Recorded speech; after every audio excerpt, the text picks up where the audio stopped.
Preggy Journey coming. My name is Nurse Veronica Obi, and today we'll have a very brief chit chat. I have a question for you. If delivery is to come now, or any emergencies at all, do you think that you are prepared to handle this? Or you are not, or partially? Well, no matter what the case may be, I got you covered. Let's dig in. Today we'll be talking about birth preparedness and complication readiness. Let's call it BPCR. This is a simple process of planning for delivery or any emergencies that may arise as a result of pregnancy and delivery. And there are key things to do while planning for your birth. One of them is to identify the facility that you want to have your baby. When identifying for a facility you want to have your baby, there are things you should consider. The first of them is proximity. You don't want to choose a facility that will take a long travel time to get to. Secondly is if this facility has skilled birth attendants. Emphasis on skilled professionals.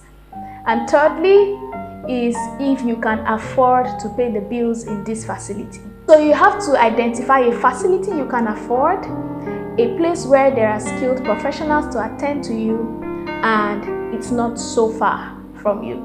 Secondly, another thing you should put into consideration is who will accompany you and the easiest means of transport down there. So is it an Uber? Is it going to be your car? Is there a driver to take you there? And who is going to accompany your spouse, a close relative, a friend? Have that in mind. Thirdly, but very importantly, is finances. Most of the things you would do around delivery or pregnancy requires money. So you need a good plan for that.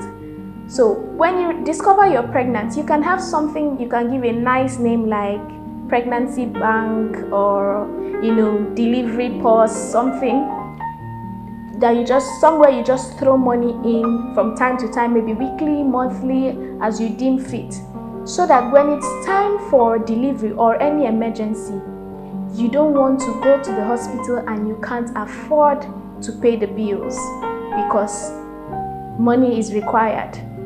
Also, your delivery essentials are very important.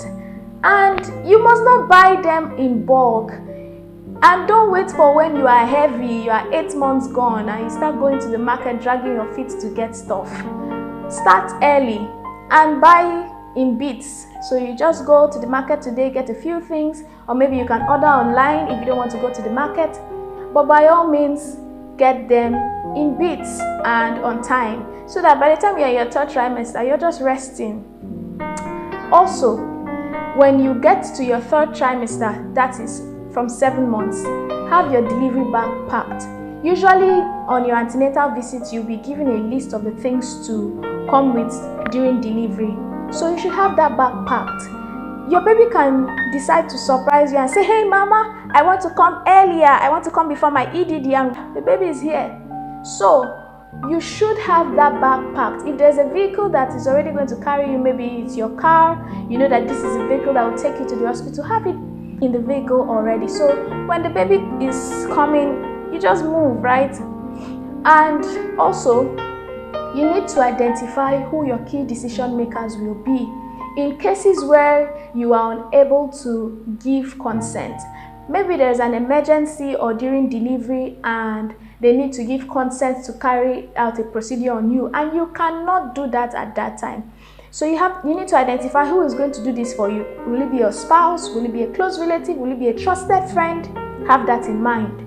Also, identify a blood donor. So in cases of emergencies where you would require transfusion, you have someone on standby. They just call the person, do the necessary screenings, and you have your blood for transfusion. And you don't need to, maybe your relatives don't need to travel from place to place looking for a blood bank with available blood for you.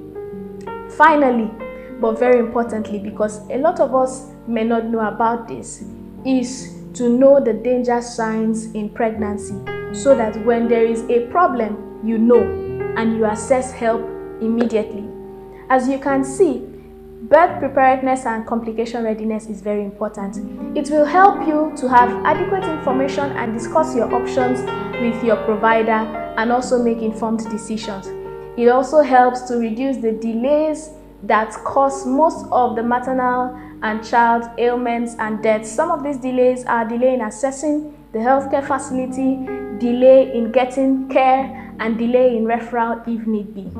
So right after this video, I hope that you will go back and make a plan for birth or any cases of emergency. My very dear friend usually says, pregnancy is a gift of trust.